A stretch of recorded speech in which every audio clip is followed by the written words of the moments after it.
People seem to love the Leopards Ate My Face subreddit as much as I do. So here's your daily dose of the Leopards Ate My Face subreddit. So this person actually drew this, and I thought it was pretty cool. Let me get out the way if you want to take a screenshot. And they said, practicing drawing on my tablet, thought I'd share. Thank you for sharing. We all needed this. Jabachi says, that's pretty great, which I do agree. Sunshine Happy Feet said, poor leopard is going to either get herpes or heartburn from gnawing on that piece of hat. By the way, excellent artwork, OP. This person at the bottom says, love it. I just imagine this printed nicely on a badass little calling card you could mysteriously leave behind from now on when encountering a Leopards Ate My Face party to make them learn the concept and maybe think about what they've done as if. Very cool image. I thought this cartoon mock-up was pretty funny. This person says this is the MAGA mindset. So here is a MAGA voter reading a sign, and I'm going to get out the way just in case you want to take a screenshot. It says, tariff, inflation, dictatorship/authoritarian, trickle-down economics, Fourth Reich, vote against your own interest. And you see the MAGA voter is reading, but in its mind, it just looks like a bunch of blocks. But it does have this warning sign here, like it's toxic. And at the bottom says, that sign won't stop me because I can't read. Now, take that. That's how you own the libs. You can't read. Panzer fan says the MAGA yearn for the leopard. JDH says MAGAs are masochists. They get a hard on just thinking about the leopard ripping their peen off. Oh, okay. Mist says our poor maintenance technician, which is what they call the person who cleans the bathrooms, the lowest paid position in our union, has to put up signs directly over the urinals that say, please do not spit gum or throw garbage into the urinals. Contrary to what seems like popular belief, they are not garbage disposals. And these guys still spit their gum and throw garbage in there. And 98% of them voted for Trump. Signs will not stop them from doing anything. I'm only enjoying the fact that most of them are actually set to retire within the next 4 years or less. So it should be fun to see where this administration lands them as far as what they'll have access to when they're all done bleeding this company dry. That is going to be interesting because people voted for him thinking it's going to be an economic windfall. But when there is not a windfall, and these people that are old have to continue working because there was no economic windfall, and in fact, it's going to be an economic hardship, then many of these people are going to have to actually continue to work. And that's going to be fun to watch. We will be watching. So this person posted the X Exodus. Could Blue Sky spark end of Elon Musk social media platform? And then posted this article. Just to let you know, I went over to Blue Sky myself. I will be leaving the Twitter because I do not really call it X. I will be leaving the Twitter as well. So find me at Bourbon Bougie over at Blue Sky. Let's join up. Let's link up. And no, I haven't really been posting over there, but I'm over there though. Okay, so here's the article.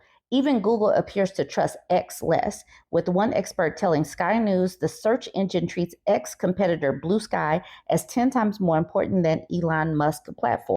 Actress Jamie Lee Curtis, The Guardian newspaper, and even the Clifton Suspension Bridge have joined swaths of people deserting Elon Musk's social media site, the Twitter. Millions have instead joined Blue Sky, which has a stronger focus on moderation set up by former Twitter founder Jack Dorsey, who is now no longer affiliated with the social media platform, in 2019. According to the official Blue Sky account, 1 million people joined the platform in just one day this week after Musk was given a position in Donald Trump's government. The alignment of Mr. Musk with President-elect Trump and his use of the platform to promote the interests of President-elect Trump is obviously driving out a lot of people, says Adam Tinsworth, a social media expert and digital journalism lecturer at City St. George's University. But he says this is just the latest exodus from Musk's platform, and people aren't just leaving for political reasons. Many of us for whom Twitter was a major part of our social network landscape have been backing away on pragmatic grounds because the algorithm has been retuned. When Musk bought Twitter in October 2022, he cut roughly 80% of the company's workforce, according to an interview he gave the BBC. That gutting of the organization, says Mr. Tinsworth, has resulted in a worse experience on the platform. There aren't the same resources behind it, and his priorities for what he's doing there are not necessarily driven towards the trust and safety end of it, which is content moderation, removing bots from the system, those sorts of things. Okay, so that's where we are right there with this one. Susie Burp says, I deleted Twitter on election night, and despite the warranted sadness and anger since then, my mental health has improved so much without doom scrolling Twitter. The next person says, I did too, election night of 2016. Knit Sanity says, I only used it to keep up with my kids' high school news and team stuff. Once the youngest graduated, I got rid of it. To be honest, I never really understood how to use it fully. Welchmer says, I can't imagine using that toxic extremist hole as a main social media rather than Reddit, YouTube, or any other place where I can moderate the content I get mostly myself. At least now, after 2 years, people are finally quitting. Fishbulb says, I quit several years ago and just can't understand why people hung on so long, taking from right-wing nut jobs. Welshmer says, I hate all the mainstream journalists are addicted to this app and therefore regurgitate the right-wing narratives and misinformation spread there. So the next screenshot is from the Pew Pew subreddit. And this person asks, will firearm prices be affected by the tariffs? Looking to get a firearm on Black Friday and was wondering if tariffs starting next year will affect the prices of arms and ammo. And then this person titles this one, but Trump was the 2A pick, or the Second Amendment pick. The OP captioned it, the original poster voted for Trump thinking he was a supporter of the Second Amendment. Number 2, his tariffs will exponentially increase the cost of firearms. Number 3, consequence is he's panic buying now. Comprehensive Havoc says, nah, no worries. He's going to lower the prices of eggs too, and in the war in Gaza, and stop Hannibal Lecter from coming to dinner, and will do something about the windmills so they no longer take out the birds and look ugly. Oh, the things he will do. Solid Gold Rocket Pants says, I also noticed you left sharks versus batteries off your list. So admit he can't fulfill all his campaign promises. Checkmate, lib. This one. Also redirecting hurricanes with the Sharpie. And also don't forget, release the Epstein flight log, from the Lolita Express, which he utilized throughout his presidential campaign. And then towards the bottom says, I think you mean nukes. We're about to see Kaijas be made. I don't know that reference. Sorry. This is titled, Elect a Racist and You Get a Racist Administration. I think this article is from the Grio. It's titled, There Are No Black Jobs in Trump's Administration, Despite the Cadre of Black Republicans Who Campaigned for Him. He's clearly not demonstrated an ability to diversify his administration to be representative of the things he claimed on the campaign trail, says Jamar Brown, Executive Director of Color of Change PAC. Because he's a liar. He wanted to get their votes, and that was that. Despite several Black Republicans campaigning for him in the 2024 election cycle, President-elect Donald Trump has yet to name any of them to his administration, from U.S. Senator Tim Scott to U.S. Representatives Byron Donalds, Wesley Hunt from Texas, John James, Republican from Michigan, and Burgess Owen from Utah. Trump has a pool of Black Republicans to select from. Several of them traveled on behalf of the Trump-Vance campaign in an attempt to court Black voters, namely Black men, which included barbershop talks and other community events. And he seemingly just left them in the dust. Oh no. Oh my goodness. Donald Trump campaigned around the country that he will help Black people, told Black people, what do we have to lose? And that he will create Black jobs. We're still wondering where the jobs are, said Jamar Brown, the Executive Director of Color of Change PAC. He's clearly not demonstrated an ability to diversify his administration to be representative of the things he claimed on the campaign trail. Representative James, who notably told Black voters, if you don't vote for Donald Trump, you ain't Black at the RNC, was praised by Trump during a July rally in Michigan, where he told his supporters that he would put James in charge of bringing back the auto industry when it was at its height in the state. It's not clear what exactly he was referring to. So That's the end of all of these posts for today. Join the conversation. What do you think about all this? Don't forget to like, comment, laugh, and share. Two MAGA males may find themselves in their find out season, and I'm here for it. She says, would I be the a hole for cutting off my nephews after they voted for Trump? And the answer is no. They deserve to be cut off. But let's look at the post. She says, throwaway account as I am a very private person. She's 54. The nephews in question are 20 and 22. She says, I've been financially supporting my two nephews for years. Their father, my half brother, who's 40, has struggled to provide for them, so I've stepped in to help. They live in Texas, and while their dad is technically in their lives, I've been covering their education, living expenses, and their needs to give them opportunities he couldn't. I've always tried to step up for family when I could, especially since their dad hasn't been able to give them the same opportunities. A few days after the election, I noticed my youngest son, who's 19, seemed a little off. He's usually a very easygoing guy, but something was clearly bothering him. When I asked, he reluctantly told me that he and his siblings, two daughters and another son, all in their 20s, had been arguing with my nephews after finding out they voted for Trump. They hadn't wanted to tell me because they knew I'd be upset, but he felt like I should know. At first, I was stunned. My nephews know where I stand on politics and morality. I've spent my life advocating for equity, fairness, and education, values I've instilled in my children. For them to vote for someone who actively undermines those principles felt deeply disappointing. But I saw the group chat. After the initial argument, apparently nephews sent several messages defending their alliance to MAGA. They talked about liking his policies and downplayed my kids' concerns, saying things like, everyone's entitled to their opinion and it's not that deep. One of them even said, I don't see why this is such a big deal. It's just politics. The more I read, I felt really hurt, and now I'm getting to be more feeling angry. It wasn't outright malicious, but it was dismissive in a way that felt so ignorant and inconsiderate. My children tried to explain why this mattered so deeply to them and to me, but my nephews didn't seem to grasp the weight of it. They genuinely didn't understand how their vote could feel like a rejection of everything I've worked for and the values I've tried to instill in them. They weren't willing to understand. When I confronted them directly, they brushed it off, insisting it wasn't personal, and they accused me of overreacting. When I told them I couldn't continue supporting them if they chose to align themselves with values that go against everything I stand for, they accused me of being unfair and using money to control them. To me, this isn't about control. It's about principles. I've given them so much, and it hurts to feel like they can dismiss all of that along with the struggles my family and I have faced. My kids agree with me, but some family members think I'm being too harsh. They've said I'm letting politics divide the family and punishing my nephews for their beliefs. So, would I be the a hole if I cut them off?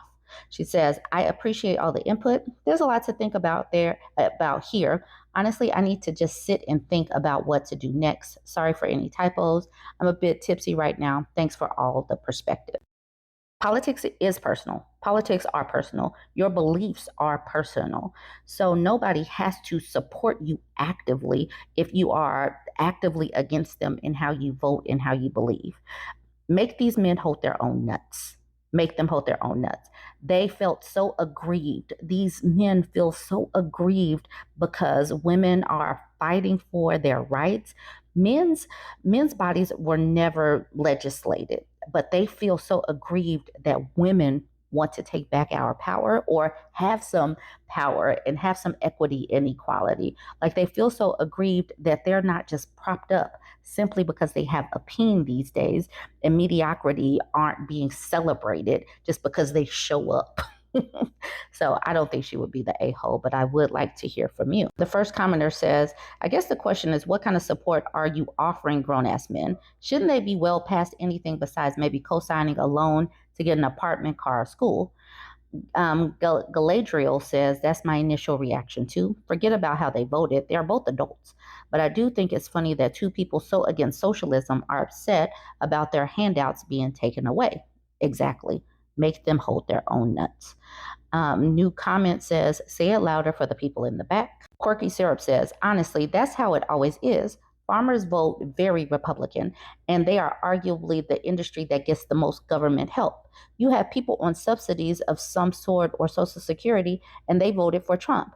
Heck, you have minorities and the disenfranchised doing the same. They all kind of assume somehow it doesn't refer to them. I cannot wait to see how people try to justify it when our groceries actually go higher up due to tariffs. People they know or depend on get deported, and the rich get richer over tax cuts because they 100% will not admit it's because of how they voted. Raptor 007 says, wait until the next trade war with China and the farmers lose tens of billions of dollars. They will line up at the government feed bag demanding money to stay afloat. Choices have consequences, and you chose someone who will ruin the economy and then blame the outgoing administration, the same as he took credit for the economy from Obama until he ruined it.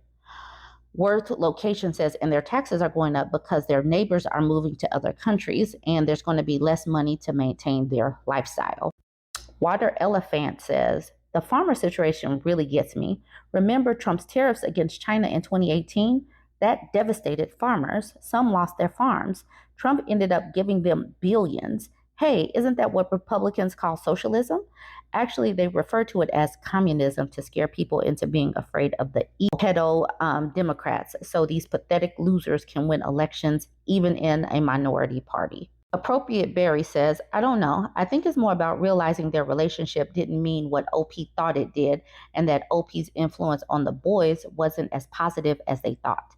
I could see it being a relationship deal breaker for anyone, which would involve loss of financial and any other support. Then Maine United says, do you believe that this is the first time that OP has experienced their views or beliefs not aligning? And the OP says, I admit I have paid very little attention to their views, beliefs. I'm very wrapped up in my own life and career. I mostly think about my students or my art, or like the fact that no one but me is dealing with the cat litter boxes in my house. I frankly regret neglecting their emotional lives while continuing to fund their lives. I also feel like maybe I'm not effing responsible for everything. I take good care of my house. How much do I actually owe them from my own reserves of peace? I'm at this point frustrated with myself that I'm spending all this time worrying about them and not just like chilling with my cats and dog. I'm on here thinking about this when I should be effing playing Sims and enjoying the fruits of my own hard work and labor. Yes, you should, ma'am. You are 54 years old. You have done your time. You've raised your children. You do not have to raise your brother's children. The person at the bottom says, let the rest of the family pick up the slack. Sounds like you've done your part to get them to adulthood. You didn't neglect their emotional lives. You're only one person. An appropriate Barry says, and honestly, in this election, it was a clear vote against the rights of women. I just read that you're their auntie. It would be really hard for me to feel like they respected me in the least if they voted for someone to actively attempting to continue to strip my rights. And then the OP says, this is my strongest thought.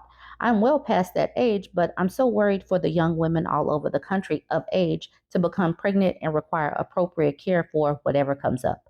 Personally, I sailed through all 4 pregnancies with no issues. I even have pain-free short and sweet periods. My daughters are the same. I'm extremely aware not everyone is so lucky, and I'm so worried for these innocent young women trying to live their lives through ectopic pregnancies and miscarriages, etc., that happen to literally everyone.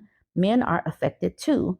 My husband would be destroyed if anything happened to me or our daughters in childbirth. Sorry, I am ranting. This is so effing hard. So someone accused her of hating them because she's thinking about financially not supporting them anymore. She says, I love them. I don't hate them. Where did you ever get that idea? I care about them enough to not literally hurt them by, I think I'd call it like spoiling them with handouts they don't earn. She says, I'm not abandoning them. If I stop sending them money, I'm still here always to provide a listening and supportive ear and any good advice I can think of. I just want them to be like better. And that's enough. They are adults. It's time for them to find their way and no longer be spoiled by handouts. She put it perfectly.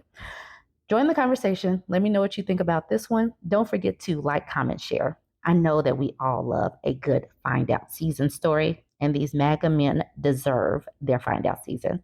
Let me know what you think. This screenshot was posted in the Murdered by Words subreddit. I was also sent this because it was posted over on Instagram as well. But Dongo says International Men's Day. Silence. Not shocked. And this person, Gaddis Jude, says, did you think women were going to organize it for you? And apparently it was going to organize itself.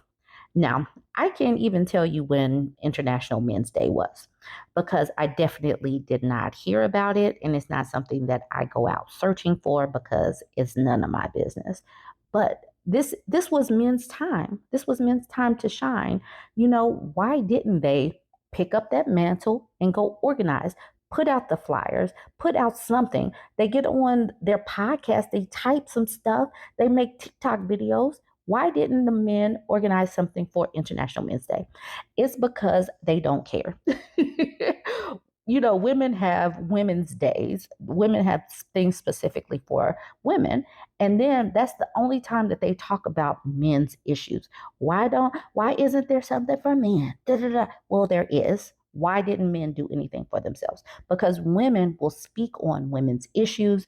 We'll have our own things that we organize for ourselves, but that is women doing for women. We're not sitting up here wondering why no one did something for us. We just do it ourselves. And then when it's silence because it's Men's Day, they're like, what's this going on? Why didn't anyone say anything? Okay, so because of that, that let the men say, to all of the fellas out there from another fella, here is a belated happy International Men's Day.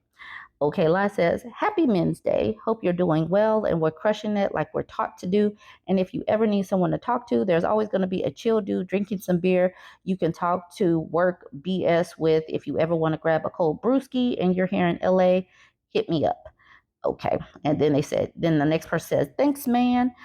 I appreciate your appreciation of our appreciation. Okay, cool. Yakubian Madness says, it was the same for Veterans Awareness Month or whatever. They got upset that no one organized anything while the people complaining did not do anything to organize anything. Then they got upset because June was Pride Month and people, decided to organize things for it, just expecting other people to do things for them. And that's precisely it. Lucky Hooligan says, I get daily emails from VA containing links to all sorts of events. Things are done for us, but we have to at least put forth that tiny bit of effort to open the email. This atheist at the bottom says, I have an old friend who has complained in the past how little support there is for men. Taking him seriously, I looked around. Literally 10-minute walk from his house is a crisis center for men that runs a multitude of support events on top of provided well-needed resources for abused men in crisis. They literally had done a single father seminar and meet and greet the week prior. So these men can do all this complaining, but they can't do enough searching on the internet for the support that they actually need. I think many of them need to be spoon-fed these things.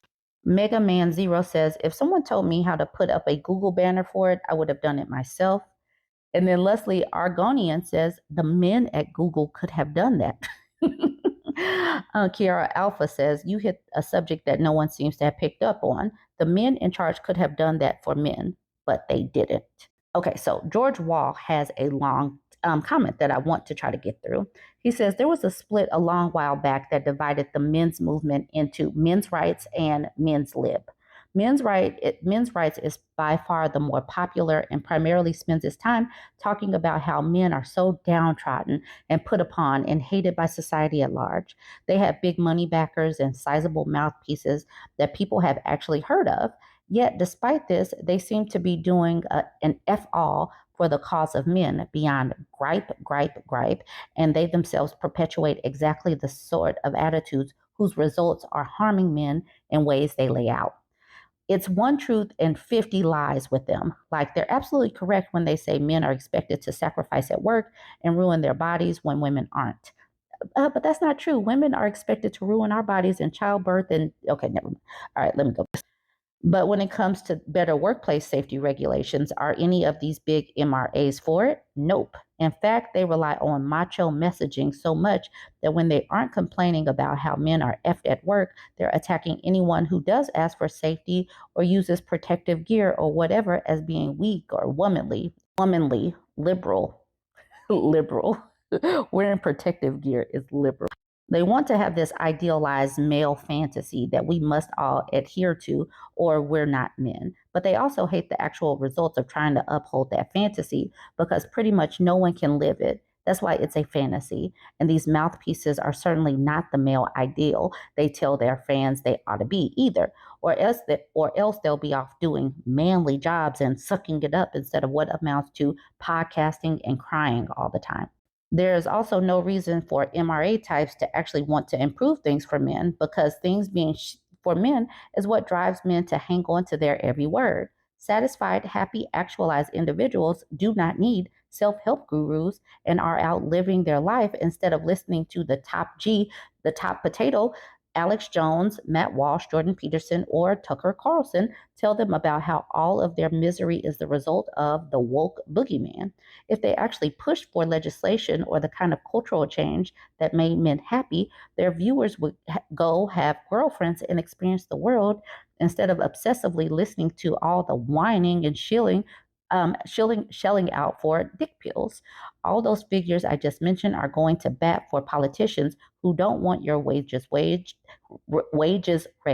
who don't want you to have a better work life balance, who don't like free and public third spaces, who don't want you and your spouse to have more time off to raise a family, who don't want subsidized childcare, and so on. They still want to sell the lie of an American dream that cannot be achieved. And it is increasing the gulf between what you are promised and what reality is that leads to the dissatisfaction, alienation, and misery we feel. They sell men a supposed cure that is actually just the same poison we've been chugging all this time. I wanted to get to that because this is exactly what these podcast bros are doing. These Theo bros, these alpha men, they are selling all of this and it's making them more miserable. And they're striving to be this alpha and macho when that is actually making them. I believe it's making them miserable because they none of them come across as happy people. So I just wanted to get to that man's comment because I thought it was well fleshed out. Join the conversation. Let me know what you think about this. Don't forget to like, comment, and share. Yeah, a lot of people are saying that Trump's cabinet isn't necessarily qualified for the jobs that they're getting. Yeah, I'm the new Secretary of Energy. I've known Trump for a few years now. Mainly used to be his caddy. I don't know, I was trying to figure out why he chose me. It could have been because Trump, he always would forget his charger. And he was like, yo, bro, you got your shit? You know I got my shit, bro. My name is Todd. I was recently appointed a deputy secretary performing the delegable duties of the secretary. What do I do? Yeah, I basically tell people that I'm the deputy secretary performing the delegable duties of the secretary. He just hired me today to be Secretary of Homeland Security. I used to live next to his daughter. I got out of my car one time, I locked it, pressed the button twice, beep, beep. He was like, you seem like a pretty secure guy. You're hired. I was like, what? I know one time I made him laugh. He was like, yo, yo, you got some good energy, bro. How did I get that job? I really just think that I was the only one that could say it right. He wants us to put Ring camera doorbells down by the border. Now, every time there's movement down there, my Alexa goes off in my house. Last night, she was like, ding, motion detected in New Mexico. His car battery died. He was trying to jump start it. He had the positive and negative charge on the wrong side. I'm like, yo, bro, you gonna mix up your flux capacitor. Honestly, I just correct people. A lot of people say I'm a secretary, deputy, performing non-delegable, and that's where they're wrong. I'm actually the deputy secretary performing the delegable duties of the secretary.